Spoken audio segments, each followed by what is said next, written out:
AP శాసనసభ ఎన్నికల్లో బలాబలాలు ఎలా ఉంటాయి? ఎవరు ఎన్ని స్థానాలు తెచ్చుకుంటారు? ఇప్పుడు ఈ క్షణంలో చేసిన సర్వేలు ఏం చెప్తున్నాయి? దీని మీదే మొత్తం మీడియా, సోషల్ మీడియా అంతా ఫోకస్ చేస్తుంది. అలాగే వ్యక్తులు లేకపోతే ఆయా సంస్థలు కూడా తమకు తోచిన జోస్యాలు తాము చెప్తున్నాయి. మేము చెప్పింది రైట్ అంటే మేము చెప్పింది రైట్ అనుకోవటం, లేదా అప్పుడు మేము చెప్పింది రైట్ అయింది కాబట్టి ఇప్పుడు కూడా అవుతుందని క్లెయిమ్ చేయటం, ఇట్లాంటివన్నీ జరుగుతున్నాయి. నా వరకు నేను వ్యక్తిగతమైన జోస్యాలు చెప్పడానికి ఎప్పుడు పెద్ద ఇష్టపడలేదు. ట్రెండ్స్ ఎలా ఉన్నాయి, లేకపోతే ధోరణులు ప్రజలతో లేకపోతే వివిధ సెక్షన్స్తో మాట్లాడినప్పుడు వచ్చిన సంకేతాలు ఎలా ఉన్నాయి, ఇలాంటి వాటిని మటుకు నేను పంచుకుంటూ వస్తుంటాను. సర్వేలు కొన్ని టీడీపీకి అనుకూలంగా వచ్చాయి, కొన్ని వైసీపీకి అనుకూలంగా వచ్చాయి. వైసీపీకి అనుకూలంగా వచ్చినవన్నీ పెయిడ్ సర్వేలని వాళ్ళు అంటారు, వాళ్ళకు వచ్చిన వాటికి విలువ లేదని వీళ్ళు అంటారు. కానీ ఆసక్తికరమైనది ఏంటంటే ఇక్కడ ఈ సర్వేలు ఏవి కూడా ఏకపక్షంగా తుడిచిపెట్టడం లాంటి పరిస్థితిని సూచించట్లేదు. ఈ సర్వేలన్నీ కూడా పోటాపోటీ వాతావరణాన్ని చూపిస్తున్నాయి. ఇంకా ఒక ముక్క చెప్పాలంటే 120 స్థానాలకు అటు ఇటుగానే అటు వాళ్ళకైనా వీళ్ళకైనా వైనాట్ 175 అని ముఖ్యమంత్రి జగన్ అంటున్నారు, 160కి తగ్గకుండా వస్తాయి అని చంద్రబాబు అంటున్నాడు. కానీ తీరా చూస్తే ఇప్పుడు వస్తున్న రకరకాల సర్వేల్లో ఈ సంఖ్యలు 110, 120 దగ్గర ఉండిపోతున్నాయి. ఈ నేపథ్యంలో 2 సర్వేలు నా చేతికి వచ్చినవి.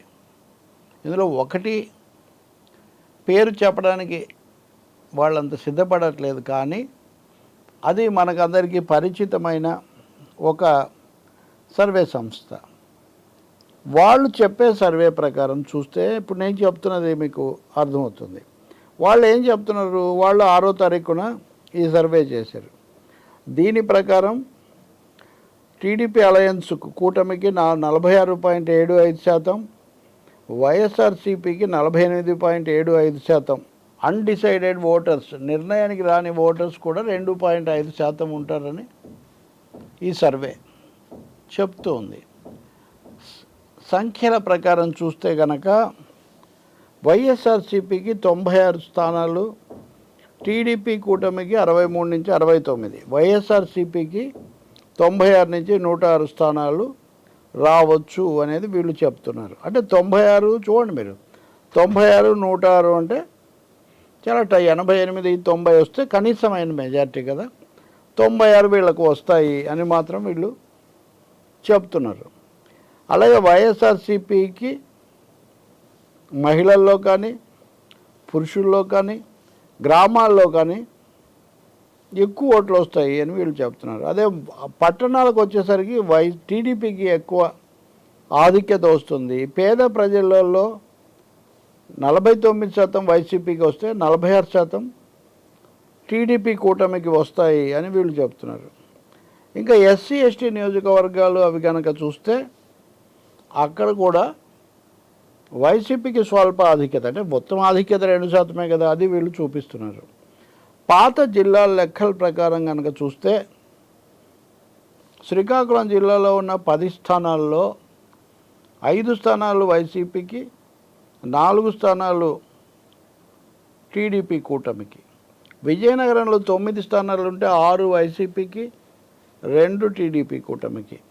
విశాఖపట్నంలో 15 స్థానాలు ఉంటే 7 వైసీపీకి, 7 టీడీపీకి. మిగిలినవన్నీ టఫ్ ఫైట్ కింద లెక్క. తూర్పుగోదావరిలో 19 స్థానాలు ఉంటే 8 వైసీపీకి, 9 టీడీపీకి, 2 టఫ్. అంటే టీడీపీ కూటమి ఎక్కువ స్థానాలు, ఒక స్థానం ఎక్కువ చూపిస్తున్న ఒకే ఒక జిల్లా తూర్పుగోదావరి. మిగిలిన చోట్ల ఇంచుమించుగా ఉన్నవి చాలా ఉన్నాయి, సమానంగా ఉన్నవి చాలా ఉన్నాయి. వెస్ట్ గోదావరి, పశ్చిమ గోదావరిలో 15లో 7 టఫ్ ఒకటి. కృష్ణా జిల్లాలో 16 ఉంటే 8 వైసీపీ, 6 టీడీపీ కూటమి, 2 టఫ్. గుంటూరులో 17 స్థానాలు ఉంటే 8 వైసీపీ, 7 టీడీపీ, 2 టఫ్. ప్రకాశం జిల్లాలో 12 స్థానాలు ఉంటే ఇక్కడ మటుకు 7 వైసీపీకి, 5 టీడీపీకి చూపిస్తున్నారు, టఫ్ కూడా లేదంటున్నారు. ఇది ఆశ్చర్యకరమైంది.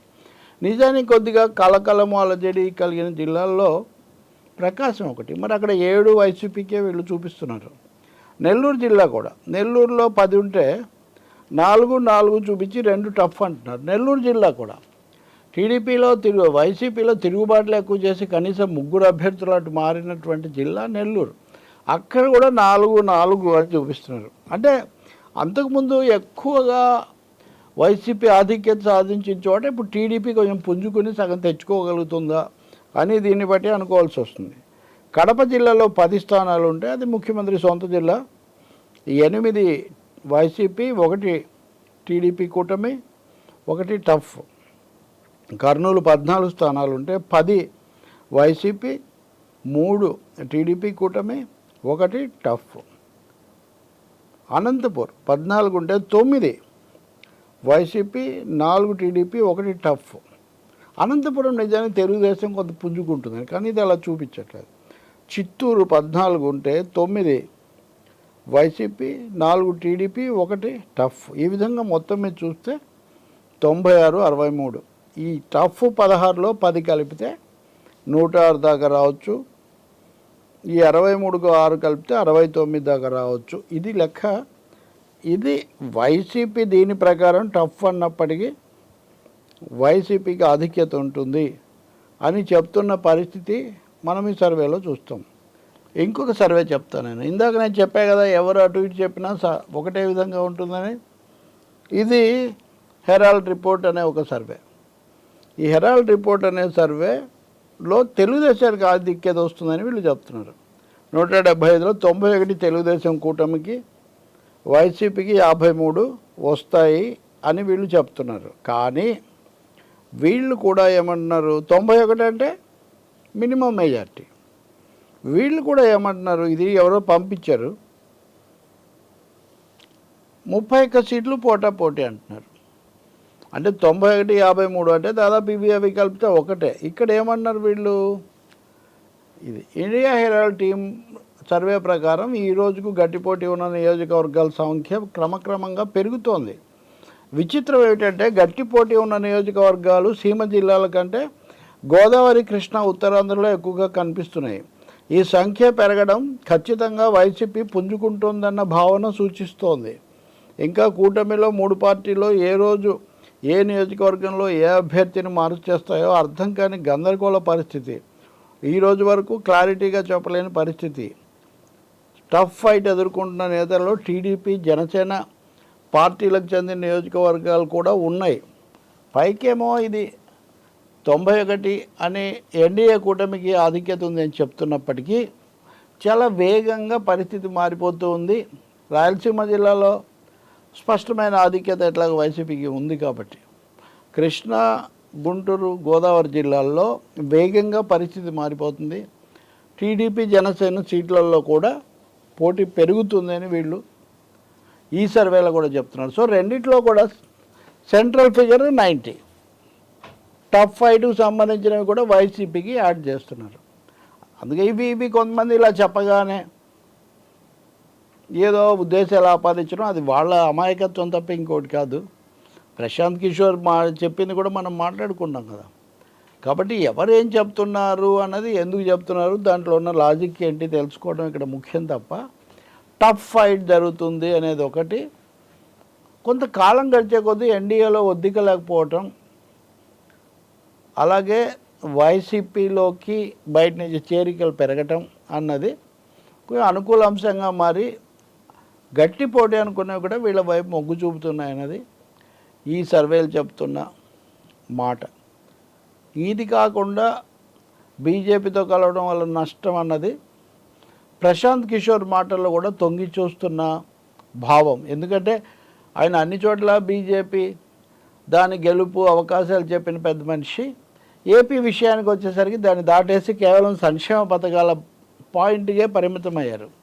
అందుకనే ఏపీ ఎన్నికల ఫలితాల గురించి ఇప్పుడు ముందస్తుగా చెప్పే ఈ జోస్యాలు అన్నవి చాలా కష్టంగానే ఉన్నాయి. కానీ వీటన్నిటిలో మొగ్గు ఎక్కువ వాటిలో ఈ క్షేత్రస్థాయిలో పరిశీలించిన వాళ్ళు చెప్తున్న దాన్ని బట్టి అధికార పార్టీ కొంచెం మొగ్గు ఉన్నట్టుగా ఇవన్నీ చెప్తూ ఉన్నాయి. యా.